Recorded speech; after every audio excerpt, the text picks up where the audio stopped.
Proseguono i lavori sulla SS51 di Alemagna in vista delle Olimpiadi invernali di Milano Cortina 2026.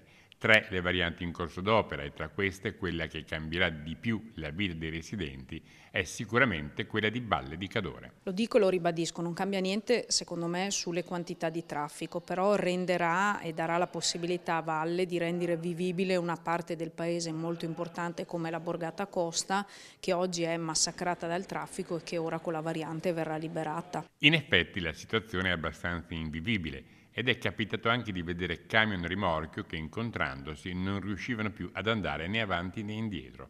Cosa ne sarà però poi del comune di Valle senza il turismo portato dal traffico di attraversamento? Stiamo lavorando ormai da quando si iniziava a parlare di varianti, quindi da ancora i mondiali di sci del 2020 e quindi abbiamo messo a terra dei programmi, una programmazione per quello che sarà poi lo sviluppo della borgata. È logico che io lascerò questa eredità a chi verrà dopo di me, dovrà essere assolutamente cavalcata e messa a terra andando a cercare dei soldini e facendo dei progetti.